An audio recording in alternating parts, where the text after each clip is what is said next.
Olá, meu povo lindo! Que maravilha ter vocês por aqui, vocês estão bem? Bom dia, boa tarde, boa noite, bem-vindos a este vídeo. Você chegou no canal Diário de André e Andréia, um casal cristão, mostrando a sua rotina através de vlogs. E no vídeo de hoje vocês vão acompanhar mais um pouco do faxinão de verão. Hoje eu pretendo lavar o banheiro de banho e faxinar a cozinha detalhadamente, cada cantinho dela. Enquanto eu faço a limpeza, eu vou lendo para vocês mais um trecho do livro O Estudo do Apocalipse.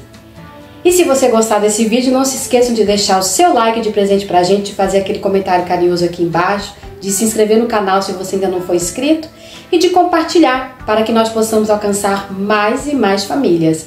Então, sem mais delongas, bora para esse vlog e que Papai do Céu abençoe a todos vocês!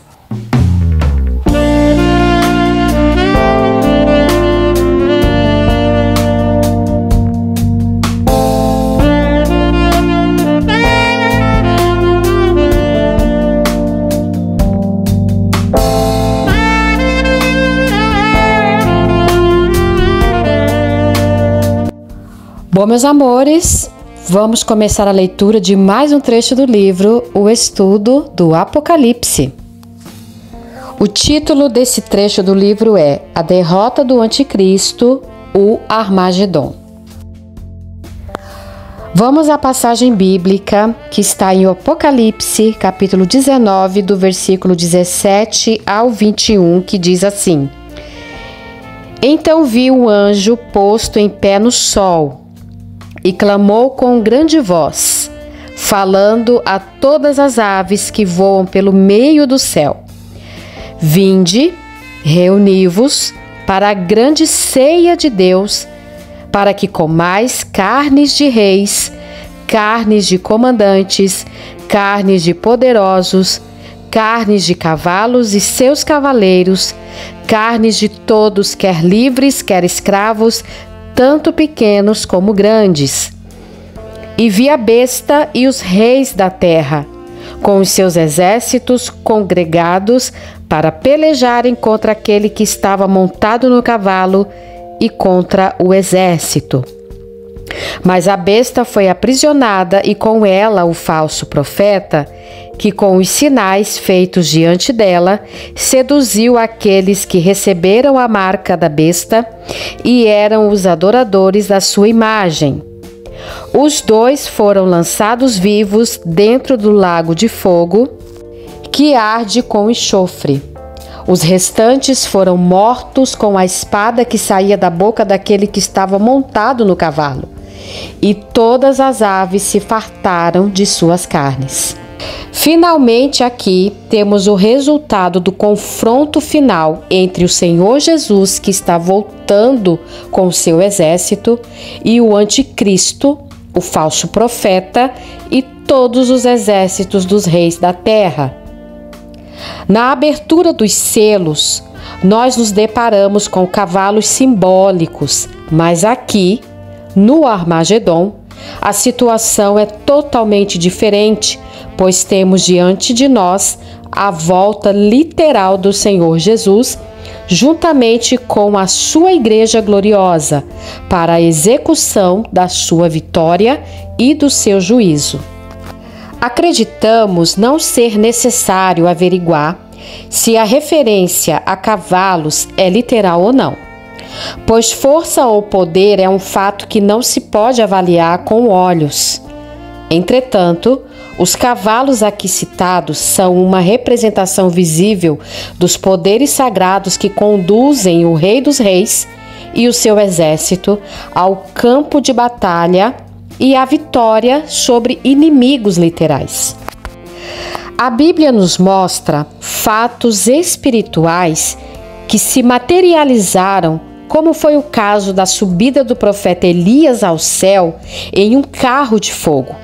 Naquela oportunidade, o carro de fogo foi literal e não simbólico.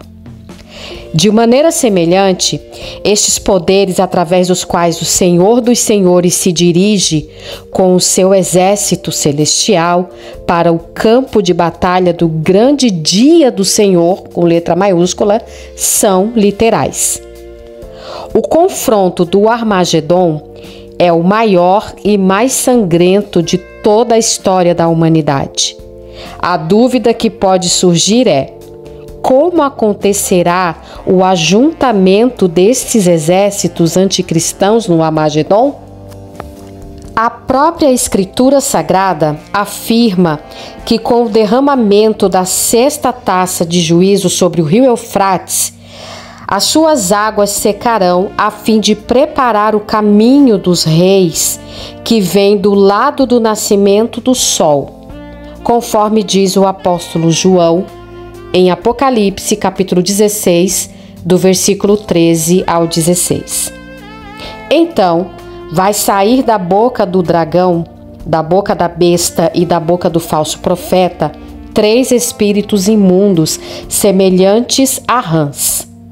Porque eles são espíritos de demônios, operadores de sinais, e se dirigem aos reis do mundo inteiro, com o fim de ajuntá-los para a peleja do grande dia do Deus Todo-Poderoso, com letra maiúscula. Abrindo parênteses aqui. Eis que venho como vem o ladrão. Bem-aventurado aquele que vigia e guarda as suas vestes, para que não ande nu e não se veja a sua vergonha. Fecha parênteses. Então, os ajuntaram no lugar que em hebraico se chama Armagedon.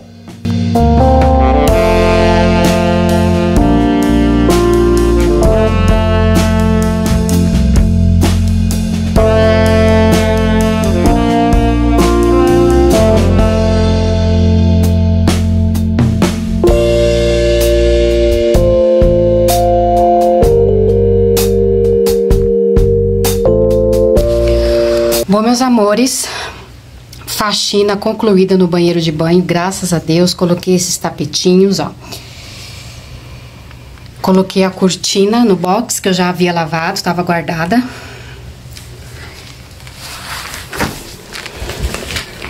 Aqui dentro ficou assim, ó, as cantoneiras limpinhas, arrumadas, janela lavada, toalha limpa. Essa toalha aqui é do André, que eu já deixo aqui fácil para ele pegar quando ele toma banho. E aqui tem mais toalha. Aqui tem essas flores que eu espirrei um perfuminho nelas, de lavanda. A pia arrumadinha, a lixeira lavada, toalha de rosto limpa. E para dar um cheirinho gostoso no banheiro, eu usei esse limpador aqui de superfície da Sanol Eucalipto, muito cheiroso. Eu espirrei ele dentro da pia, dentro do vaso e no ralo do banheiro. Tá um cheirinho muito gostoso aqui. Agora vamos partir para a segunda etapa da limpeza do faxinão de verão na cozinha agora. Vou dar uma pausa, vou tomar uma água, descansar um pouquinho e vou começar a cozinha. Em nome de Jesus a gente chega lá. Vamos que vamos. Deixa eu mostrar pra vocês como é que tá o tempo aqui. Olha o Dudu, pra quem tava com saudade. Oi, neném.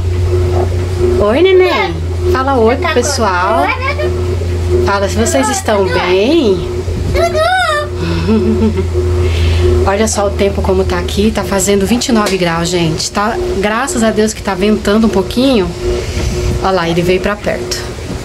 Veio conversar? É? Veio conversar? É? Dudu. E graças a Deus que tá ventando um pouquinho, então dá aquela refrescada. Mas eu tô toda suada limpando as coisas aqui. E olha aqui embaixo, gente, o murinho tá praticamente pronto. O André colocou telhas em cima. E o nosso cantinho, o nosso futuro quintal daqui dos fundos tá criando forma. O André, quando sobra um tempinho, ele desce ali pra para mexer um pouco. E aqui atrás, já lavei umas roupinhas hoje. Aqui tem mais paninho batendo, são os paninhos de limpeza, tapetinho das cachorras, que depois eu vou colocar a máquina para tomar banho, porque tem a limpeza de cesto, ó. Depois eu vou colocar ela nessa função para ela se lavar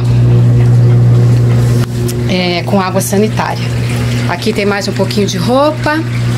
Ali tem o tapete do altar da igreja, que o André lavou ontem. E olha o tempo como que tá aqui. Olha que gostoso esse ventinho. Já tem umas nuvens escuras, né? Não sei se vai chover mais tarde. Mas tá muito gostoso hoje. Apesar do calor, o ventinho tá ajudando a refrescar.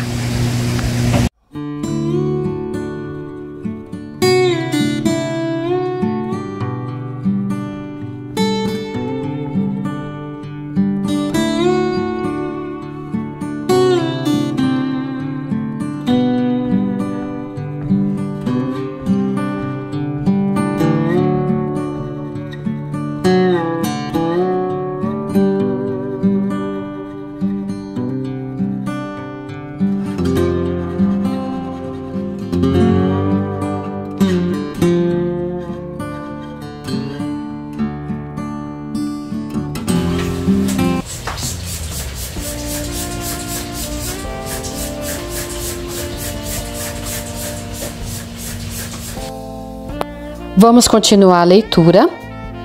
Aí está a resposta referente ao versículo que eu li anteriormente, que está em Apocalipse 16, versículo 13 ao 16.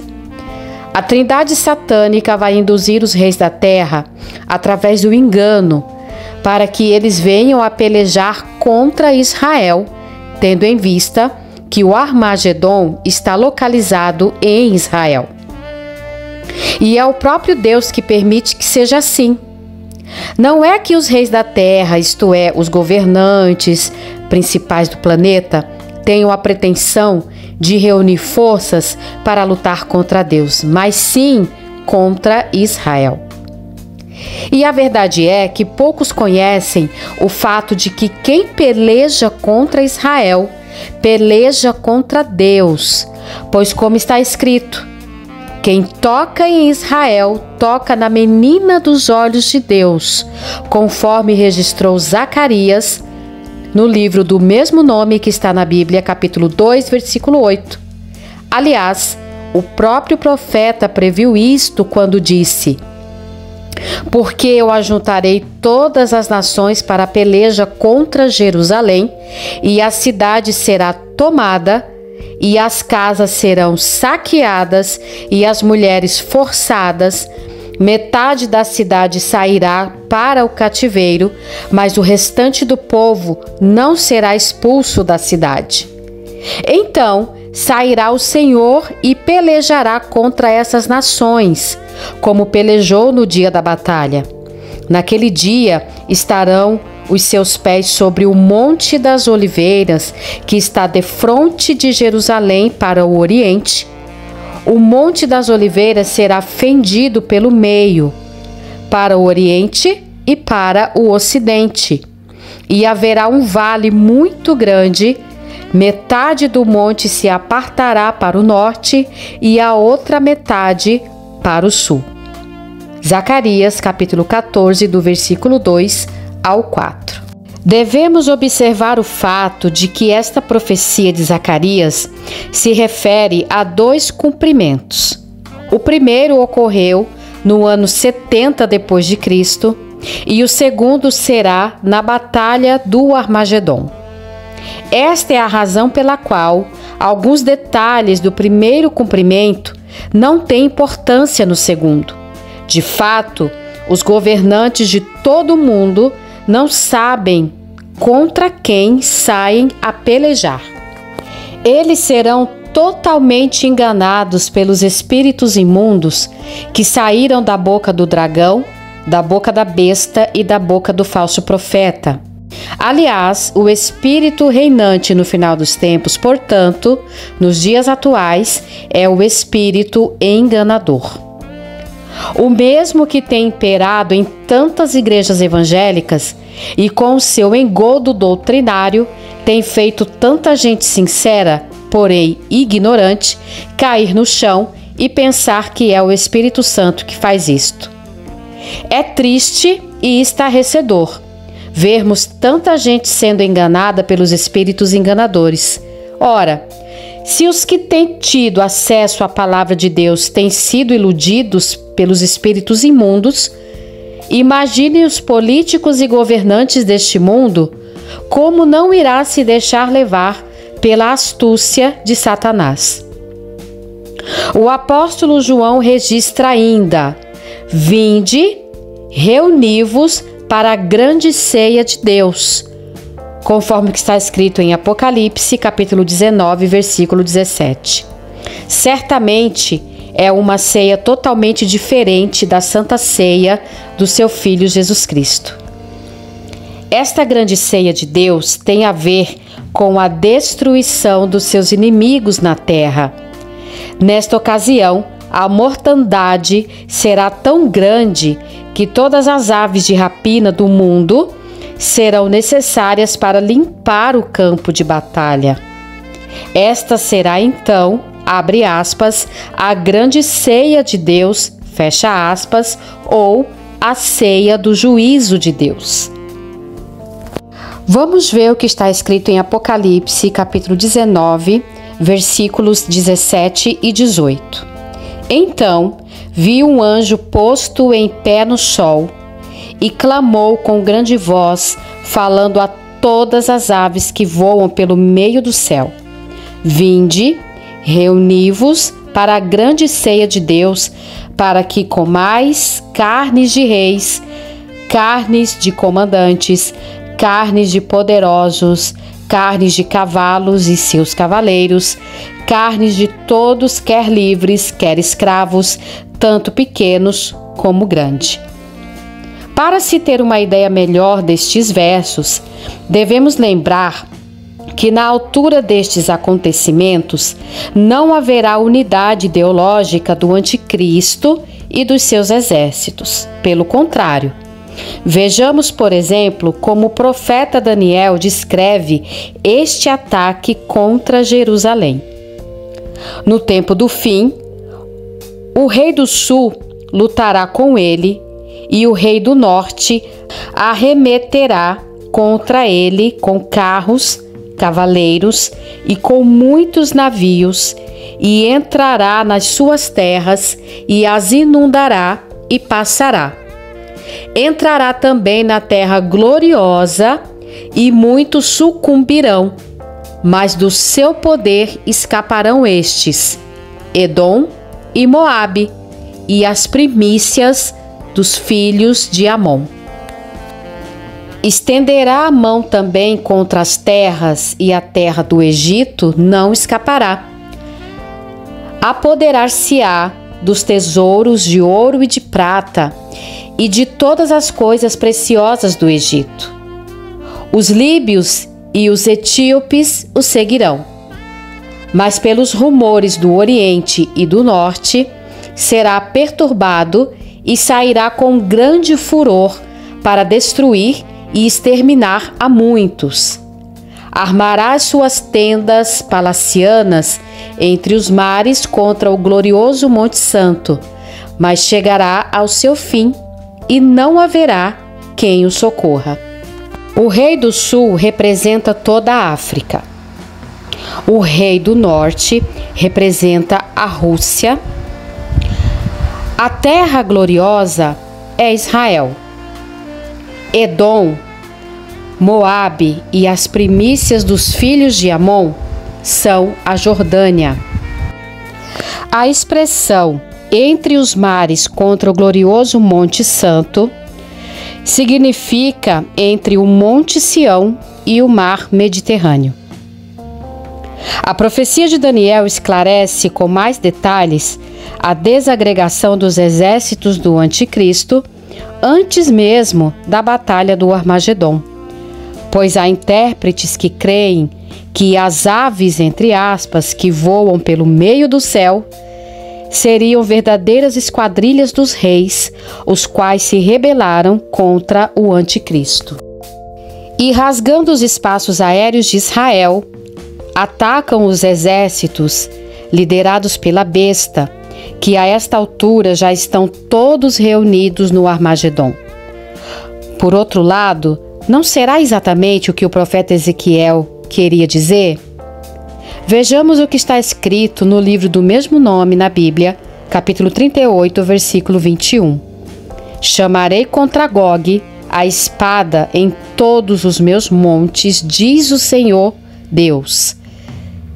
A espada de cada um se voltará contra o seu próximo. Certamente de maneira nenhuma contradiz o texto de Apocalipse, que diz assim: os restantes foram mortos com a espada que saía da boca daquele que estava montado no cavalo, e todas as aves se fartaram das suas carnes. Apocalipse, capítulo 19, versículo 21. De qualquer modo, por um lado, é inegável o sincronismo do aparecimento do Senhor Jesus e, por outro, das aves que voam debaixo do céu e comem tudo. Embora o Anticristo e os seus exércitos aliados se reúnam para a peleja contra o Senhor Jesus e o seu exército celestial, na realidade, o combate nem chegará a acontecer, pois quem é capaz de enfrentar o Senhor dos Exércitos? Haverá alguém em condições de medir forças com ele? É claro que não. Por esta razão, esta batalha final do Armagedon, na verdade, nem vai acontecer. Pois está escrito: mas a besta foi aprisionada, e com ela o falso profeta, que com os sinais feitos diante dela, seduziu aqueles que receberam a marca da besta e eram os adoradores da sua imagem. Os dois foram lançados vivos dentro do lago de fogo, que arde com enxofre. Apocalipse, capítulo 19, versículo 20. É importante notarmos que o Anticristo e o falso profeta são lançados vivos dentro do lago de fogo, o que significa dizer que eles não foram mortos e depois lançados no lago de fogo, não. Eles foram pegos vivos e então lançados no lago de fogo. Ora, isto mostra que ambos são frouxos diante daquele que está montado no cavalo branco. E não apenas isto, mas também são frouxos diante de todos aqueles que vivem em comunhão permanente com o Senhor Jesus Cristo. É lastimável que a atual Igreja do Senhor não tenha assumido a sua condição gloriosa de autoridade sobre todo o poder no inimigo. Porque se ela hoje tomasse posse da autoridade que lhe foi conferida pelo seu Senhor, então a história do cristianismo seria bem diferente. Deus nos tem dado 3 armas fundamentais para invadirmos o inferno e arrancarmos as pessoas das garras de Satanás. Vamos a elas. Arma número 1, o nome do Senhor Jesus Cristo. Arma número 2, o Espírito do Senhor Jesus Cristo. E arma número 3, a palavra do Senhor Jesus Cristo. Qualquer cristão que, por mais insignificante que seja neste mundo, tomar estas armas no coração e assumir a sua fé no Deus vivo, será capaz de revirar o reino do diabo de cabeça para baixo. Além disso, cabe aqui dizer que se os filhos das trevas, impelidos pelos espíritos demoníacos, são capazes de conquistar o reino deste mundo para o seu Pai, quanto mais aqueles que têm o Espírito do próprio Criador. Será que os filhos das trevas têm recebido mais apoio para conquistar do que os filhos da luz? É claro que não. Mas, desgraçadamente, os filhos da luz têm se acovardado diante dos desafios das trevas e permitido que estas assumam o controle do reino deste mundo. Diante disso, o reino de Deus tem ficado restrito apenas para alguns poucos que, diga-se de passagem, mesmo tendo todas as condições de vencer, ainda assim se deixam dominar pela covardia. Daí a razão da calamidade na igreja do nosso Senhor hoje. Mas seja como for, o dia vai chegar quando o império do reino das trevas neste mundo não mais existirá. E o reino de Deus será implantado logo após o Armagedom, pelo período de 1000 anos, quando o nosso Senhor Jesus reinará de Sião. Com o lançamento do anticristo e do falso profeta no lago de fogo, que arde com enxofre, o diabo perde os seus mais importantes colaboradores, pois este lago somente tem porta de entrada e não de saída. Eles nunca poderão sair dali. Aliás, nem eles, nem nenhum dos que ali forem jogados. Os ímpios que foram mortos na batalha do Armagedom ficarão esperando a segunda ressurreição, quando então estarão diante do grande trono branco. Assim como os adoradores da besta achavam-na invencível e gloriosa, aqueles que de uma forma ou de outra estão ligados à Babilônia também acham-na invencível. Eles diziam: quem é semelhante à besta? Quem pode pelejar contra ela? Isso está escrito em Apocalipse 13:4. O mesmo sentimento diabólico que eles tinham para com o anticristo também tem os que fazem parte da Babilônia. E os reis deste mundo dizem: quem pode com ela? Porém, a sua estratégia será anterior à da besta, mas agora todos os instrumentos de Satanás estão definitivamente fora de ação. A Babilônia, o anticristo e o falso profeta, assim como todos os que com eles estavam. Sem que tenham recebido qualquer golpe mortal, o anticristo e o falso profeta são arrastados para dentro do lago de fogo por toda a eternidade. Aliás, a expressão lago de fogo, entre aspas, era bem conhecida do apóstolo João. Isto porque o judaísmo se referia ao lago de fogo como Gina, uma forma grega da expressão que designava o vale de Inom. Este vale já tinha um aspecto negativo desde os tempos mais remotos, pois ali muitas crianças foram sacrificadas ao deus pagão Moloque, conforme o que está escrito em Levítico capítulo 20, do versículo 1 ao 5, e também em 2 Reis, capítulo 16, versículo 3 e capítulo 21, versículo 6. O Senhor Jesus se referiu a este fogo quando disse: quem proferir um insulto a seu irmão estará sujeito a julgamento do tribunal, e quem lhe chamar tolo estará sujeito ao inferno de fogo. Isso está escrito em Mateus capítulo 5, versículo 22. Doutra feita, o próprio Senhor também afirmou: se um dos teus olhos te fizer tropeçar, arranca-o e lança-o fora de ti. Melhor é entrares na vida com um só dos teus olhos, do que tendo dois, seres lançado no inferno de fogo. Isso está escrito em Mateus capítulo 18, versículo 9. A expressão inferno de fogo é justamente o Gina. Até os dias de hoje, aquele vale de má fama serve como depósito de lixo e restos mortais de animais. A porta que leva da cidade de Jerusalém para lá se chama Porta do Monturo ou Porta do Lixo. Segundo a tradição, ali era queimado o lixo, e por causa do fogo que sempre ardia neste local, era considerável o mais abominável do mundo, sendo conhecido de todo judeu. Trata-se de uma indicação profética que adverte a respeito da terrível realidade do inferno de fogo, conforme o que está escrito em Apocalipse, capítulo 19, versículo 21, que diz assim: os restantes foram mortos com a espada que saía da boca daquele que estava montado no cavalo, e todas as aves se fartaram das suas carnes.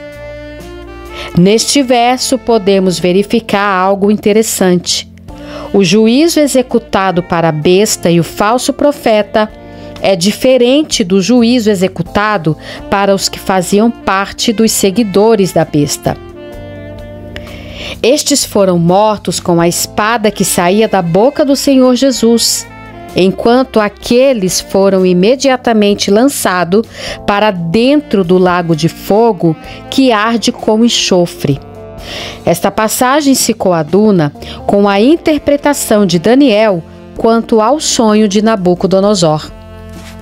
Vamos à passagem que está escrito a respeito deste assunto. Quando estavas olhando uma pedra, foi cortada sem auxílio de mãos, feriu a estátua nos pés de ferro e de barro e os esmiuçou. Então foi juntamente esmiuçado o ferro, o barro, o bronze, a prata e o ouro, os quais se fizeram como a palha das eiras no estio. E o vento os levou, e deles não se viram mais vestígios. Mas a pedra que feriu a estátua se tornou em grande montanha que encheu toda a terra. Isso está escrito em Daniel, capítulo 2, versículos 34 e 35. Também está escrito em Daniel, capítulo 2, versículos 44 e 45.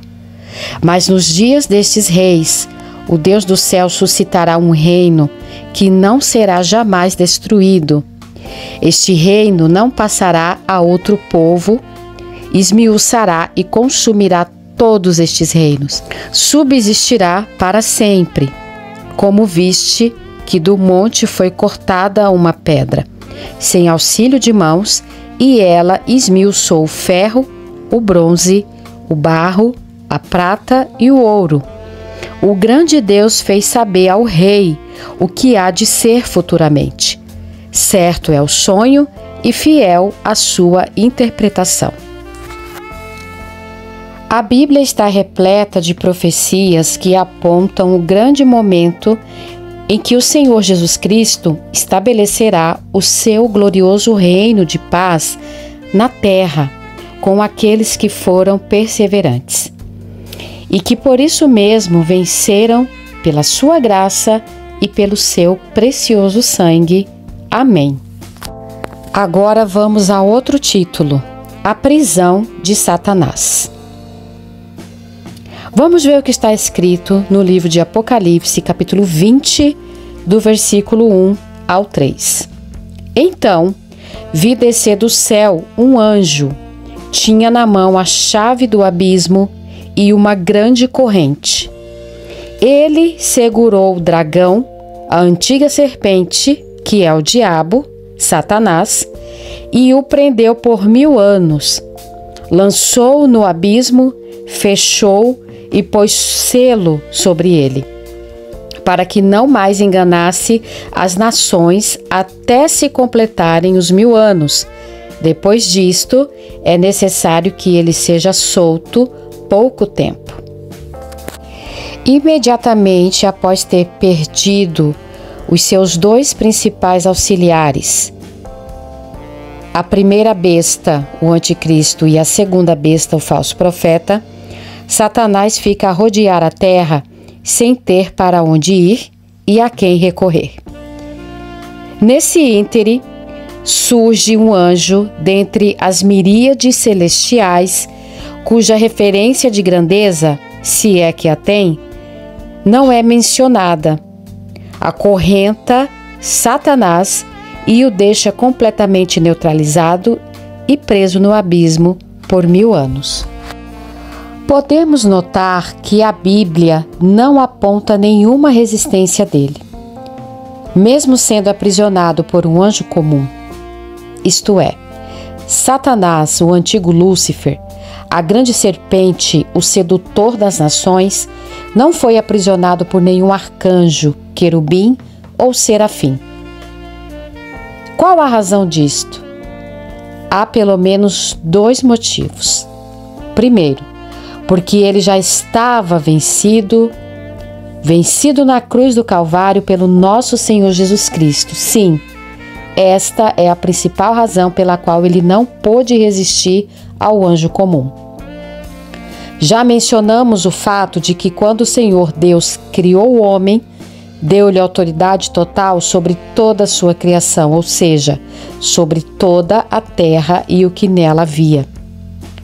Mas quando este homem se submeteu à palavra do diabo ou ao seu conselho, então ele automaticamente passou a sua autoridade e o seu domínio sobre todas as coisas para as mãos de Satanás.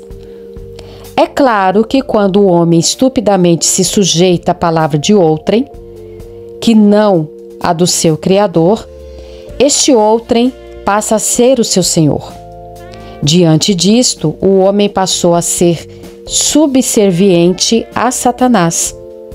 Mas quando o Senhor Deus veio a este mundo, vestido do mesmo material do homem, isto é, em carne, e na própria carne venceu as tentações da carne, do diabo e, finalmente, a morte. Então ele resgatou a autoridade e o domínio dados anteriormente ao ser humano. É claro que este resgate de autoridade e domínio não é automático para todos, mas apenas para aqueles que creem de todo o coração no Senhor Jesus Cristo como o único Senhor e Salvador pessoal. É importante focalizarmos que esta autoridade e este domínio que Adão havia recebido não eram um simples poder sobre os animais, não. Eram autoridade, domínio e poder sobre todos os animais, sobre toda a natureza, toda a terra, ar e mar, além de todos os poderes das trevas. Assim determinou o Criador para a sua criatura, conforme o que está escrito no livro de Gênesis, capítulo 1, versículo 28. E Deus os abençoou e lhes disse: sede fecundos, multiplicai-vos, enchei a terra e sujeitai-a. Dominai sobre os peixes do mar, sobre as aves dos céus e sobre todo o animal que rasteja pela terra. O que podemos entender por dominai sobre todo o animal que rasteja pela terra? Não usou o diabo uma serpente para enganar a Eva? E não é uma serpente um animal rastejante pela terra? Além disso, temos no regresso dos 70 discípulos do Senhor Jesus grande alegria por terem executado a autoridade dele para curar enfermos e expelirem os espíritos imundos. O texto sagrado diz: então regressaram os 70, possuídos de alegria, dizendo: Senhor, os próprios demônios se nos submetem pelo teu nome. Mas ele lhes disse: eu vi a Satanás caindo do céu como um relâmpago. Eis aí vos dei autoridade para pisar de serpentes e escorpiões e sobre todo o poder do inimigo, e nada absolutamente vos causará dano. Isso está escrito em Lucas capítulo 10, do versículo 17 ao 19. Aqui, serpentes e escorpiões são diferentes categorias de demônios. E o Senhor fez questão de frisar: eis aí vos dei autoridade sobre todo o poder do inimigo. Isso significa que todos aqueles que têm vivido pela fé exclusivamente no Senhor Jesus Cristo têm a sua autoridade e domínio restabelecidos sobre todo o poder do diabo e do seu inferno. E essa autoridade é traduzida pela fé viva no Deus vivo. É a fé que produz vida. É a fé que nos faz conquistar tudo aquilo que Deus prometeu que era nosso e o diabo roubou. É a fé que não tem sentimentos, que não faz caso dos 5 sentidos e que é, de certa forma, algo bruto. A fé dissipa as trevas e traz solução para o problemático. Sim, esta é a autoridade que nos foi conferida a princípio e que agora, no Senhor Jesus, ela é restabelecida. Por isso mesmo, ela é a fé que dá origem ao verdadeiro amor. É a fé que vence todo o mal e assim agrada a Deus. É a fé que confunde a razão e os sábios deste mundo. A fé é a autoridade e o poder de Deus agindo dentro de nós.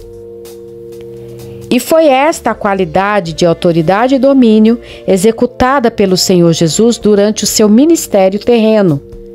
A sua fé viva no eterno Deus Pai. Daí o fato de ter ele vencido tudo para a glória de Deus.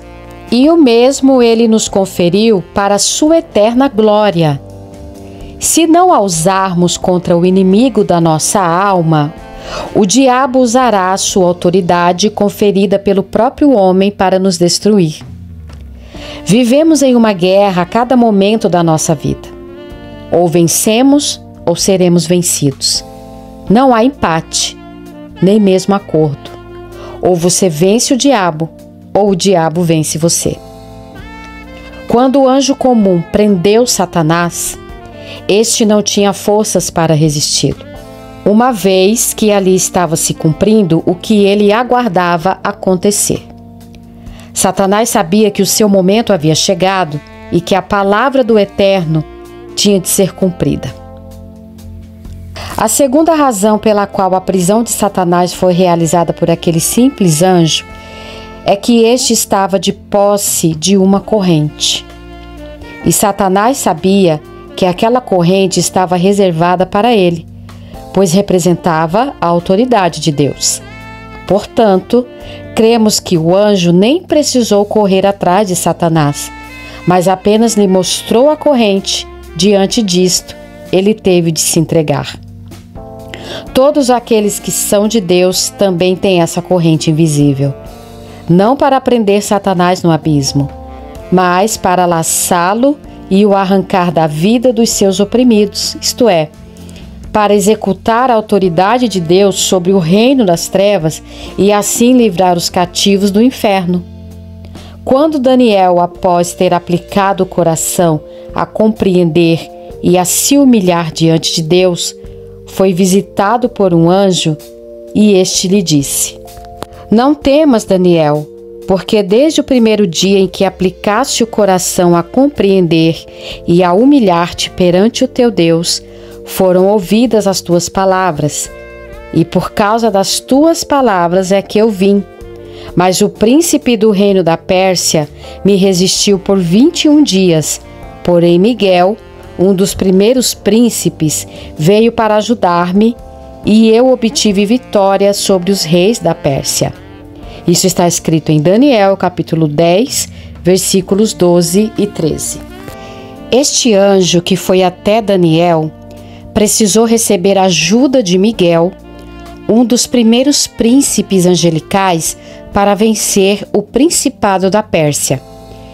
Isto aconteceu porque até aquele tempo o Senhor Jesus não havia vindo ao mundo e vencido o diabo. Mas a partir do momento em que o Senhor Jesus foi encravado na cruz e pagou o preço pela nossa redenção, o diabo perdeu todo o seu poder e toda a sua autoridade diante daqueles que estão em Cristo Jesus. Por isto mesmo, não tem principado, potestade, dominador ou forças espirituais do mal que possam resistir àqueles que têm vivido pela fé no Senhor Jesus. Está escrito: e despojando os principados e as potestades, publicamente os expôs ao desprezo, triunfando deles na cruz. Colossenses, capítulo 2, versículo 15. Isso significa que o Senhor Jesus triunfou na cruz e despojou todos os principados e potestades de todo o mundo, inclusive o próprio Satanás. Aliás, o abismo em que ele foi aprisionado não é o mesmo lago de fogo com enxofre onde se encontram as duas bestas. Este mesmo abismo é citado várias vezes no Apocalipse. No capítulo 9, versículos 1, 2 e 11, ele é aberto por um anjo e todos os demônios que lá se encontravam são libertos e contaminam todo mundo como gafanhotos. Também nos capítulos 11 e 17, lemos a respeito deste abismo. Trata-se, por sinal, do mesmo abismo citado em Lucas, capítulo 8, versículo 31, onde há o relato de um homem possuído por uma legião de demônios. Bom, meus amores, estou quase concluindo o faxinão na cozinha. Esse tipo de faxina, gente, eu vou fazer só daqui uns 3 meses, tá? E olhe lá. Primeiro, porque é muito cansativo, é muito detalhe para ser limpo, né? E não tem necessidade de ficar arrastando as coisas toda semana ou todo mês. Só quando tem extrema necessidade, quando a gente vê que tá na hora mesmo, né? Por isso que eu tive a ideia de fazer os faxinões a cada troca de estação, no mínimo, né? Então vamos lá, vou mostrar para vocês os detalhes que foram limpos e as mudanças, né, que houve aqui que a gente fez aqui na cozinha durante esse período aí. Bom, vamos começar por aqui. Como vocês viram, eu limpei toda a despensa de dentro para fora, tirei tudo do lugar e organizei. Tá tudo limpinho e organizado por dentro. As 2 geladeiras também. Ah, deixa eu mostrar pra vocês aqui, é onde eu tô guardando a minha panificadora. Ela tá ficando aqui. Aí na hora que eu vou usar, eu coloco ela em cima da mesa e ligo ela pra preparar o pão. Limpei toda essa parede aqui. Limpei o micro-ondas por dentro e por fora. E a parede também. E a prateleira. Essa geladeirinha aqui, limpei tanto por dentro como por fora. Nós consumimos muita verdura, muito legume, e o André e o meu cunhado também, aos finais de semana, eles saem para vender verdura e legume aqui no bairro e nos bairros vizinhos. Então a gente precisa ter lugar para estocar, né, quando sobra, e graças a Deus as nossas 2 geladeiras, juntamente com as geladeiras do meu cunhado, ajudam a gente nisso. Então a geladeira tá limpinha. Daí eu coloquei os ímãs todos desse lado aqui, ó. E a outra geladeira também está limpinha, tanto por dentro como por fora. Aí eu coloquei uma samambaia ali em cima.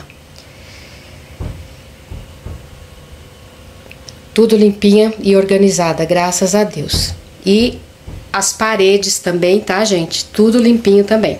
Limpei com mop e com multiuso. Aqui no armário, lá em cima, limpei as paredes. O forro dessa cozinha, o André já havia limpado pra mim. Limpei as paredes atrás do armário. Os eletrodomésticos também estão limpinhos. Em cima do armário também. Coloquei outra samambaia ali. Reguei ela, cortei as folhinhas secas e coloquei ela ali. Então... uma das mudanças que foram feitas aqui na cozinha foi mudar a cor do nosso armário. Ele era colorido e agora ele tá todo branquinho e mais suave, na minha opinião. Então, eu limpei ele tanto por dentro como por fora, organizei várias coisas aqui dentro, coisas de despensa que não cabiam tudo lá na despensa. Eu reservei um espaço aqui para colocar principalmente os pacotinhos abertos, né? Eu separei uma caixinha aqui, ó, para colocar os pacotinhos abertos. E aqui, 3 produtos garimpados que eu amo colecionar. tanto aquele forninho quanto essa torradeira e essa balancinha. Não funcionam, mas eu acho muito lindinho. Para algumas pessoas isso é considerado lixo, sucata, mas para nós não. Para nós é considerado garimpo e a gente coloca de enfeite. As minhas latas foram areadas, as tampinhas dela principalmente. O André lavou para mim com bombril, deixou bem areadinho. E deixa eu mostrar para vocês outra mudança que teve aqui na cozinha, que foi essa mesa. Também é um garimpo. É um pé de máquina que era da minha mãe. Tava guardado no nosso depósito, tava enferrujado, tava feio. Aí eu pedi pro André pintar os pés dela de preto. E ele providenciou essa pedra de mármore para colocar em cima e virou uma mesa para nossa cozinha. Amei demais, achei muito lindo. Então eu coloquei essas banquetinhas aqui pra gente sentar, pra comer. Outro produto garimpado é essa petisqueira em forma de lagosta. Linda, né? Coloquei essa plantinha aqui em cima também, dei um banho nela, tirei a poeira dela, aguei ela e coloquei aqui em cima. Aqui atrás, a nossa pia, como vocês podem ver, ela é bem grande, né? Eu afastei o filtro mais para a beirada e coloquei aqui a nossa chaleira elétrica e a cafeteira para ficar perto da tomada, para ficar mais fácil da gente usar. Mais uma mudança que teve aqui na cozinha foi o seguinte. Aqui debaixo da pia, eu pedi para o André fazer uma prateleira para colocar minhas panelas, meus plásticos, bastante coisa que acumulava dentro do armário. Aliviou bastante o armário e eu tô guardando aqui debaixo. E nós providenciamos essas cortinas, esse varão, que daí, ó, é só fechar e fica algo bem organizadinho debaixo da pia, né? E junto com essa cortina de pia veio a cortina de janela. Elas são feitas de lona. Veio a cortina de janela também, né, para fazer o conjuntinho. Aí a gente fecha, a cozinha fica bem escura. Vou fechar só um lado para vocês verem. A cozinha fica bem escura e tem esses desenhos embaixo ali, ó. Desenhos de eletrodoméstico, panela. Eu acho que super combinou e eu gostei muito. E como eu disse, é um plástico, tá? É tipo uma lona que evita mofar, né? Cortina de pano geralmente mofa, suja com muita facilidade. Esses aqui também sujam, mas são mais fáceis de lavar. Mais uma mudança aqui na cozinha foi essa prateleira que eu gosto muito, né? Ela provavelmente foi gôndola de algum mercadinho, de algum mercado, algum comércio. Também é um produto garimpado. Nós pintamos, ela tava com a cor amarela, pintamos de branco e colocamos aqui no cantinho da pia como prateleira pra gente guardar as nossas coisas. E tá ajudando bastante. Mudamos também a cor da parede da pia, que era amarela, agora tá branquinha. Outra mudança também que fizemos foi o nosso fogão. Trocamos de fogão. Adquirimos esse fogão aqui de 5 bocas, da marca Atlas, que já estava na hora. O nosso fogão, ele estava com mais de 10 anos de uso já estava pedindo para aposentar. E nós adquirimos esse fogão. Papai do Céu nos deu de presente esse fogão aqui. Limpei essa parede aqui, lavei o meu cantinho do café, que ele é ferro, então pode lavar. Sequei no sol, né, para não correr o risco de estragar. E coloquei esse quadrinho aqui do lado, o outro quadrinho do outro lado. E ficou um cantinho gostoso, gostei muito. Aqui desse lado, mais um produto garimpado, que é esse relógio, né, tipo despertador. Ele é grandão e eu acho ele muito lindinho. O meu radinho, que é o meu companheiro, né, que eu ouço ele todos os dias. E o nosso calendário. E aqui perto do fogão, nós colocamos esse aparador. Ele era amarelo, pintamos ele de branco. e colocamos aqui para ele dar um apoio, né? Para ele ser tipo uma mesinha de apoio pro fogão. Então, coisas assim que a gente precisa em mãos, ter em mãos para usar quando tá cozinhando, né? Talheres, essas coisas, eu coloquei aqui. Então, esses suportes, né? Eu lavei todos, tirei todos os talheres de dentro dos suportes, lavei os suportes, levei para secar no sol, né? Então tá tudo limpinho, bonitinho. Daí eu forrei com esse paninho aqui, o aparador, para ele não manchar, não arranhar. Então é isso, meus amores. Agora o que falta para terminar a cozinha é limpar o chão, terminar de limpar o chão. Já aspirei, agora falta passar um mop com perfuminho, né? Para finalizar. Graças a Deus, tô muito feliz. A cozinha é pequena, mas tem os detalhes, né, gente? No faxinão, eu gosto de tirar tudo, cada coisinha do seu devido lugar, pra tá limpando, pra tá com a minha consciência tranquila que eu fiz o meu melhor. Então, vamos limpar agora o chão.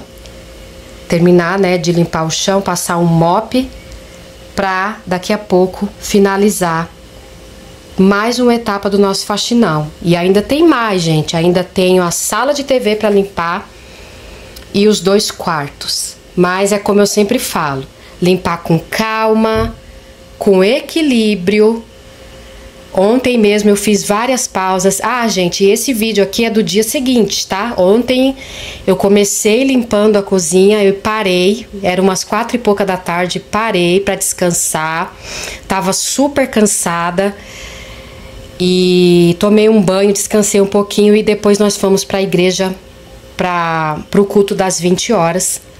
Então hoje, quando eu acordei, eu retomei novamente para terminar a faxina. Então foram 2 dias de faxina. Vocês viram que primeiro eu lavei esse banheiro aqui para depois pegar na cozinha. Foram 2 dias para concluir o faxinão de verão da cozinha e do banheiro de banho. E tô muito aliviada, graças a Deus. Então, meus amores, vamos lá, né? Vamos limpar esse chão para finalizar a faxina de hoje.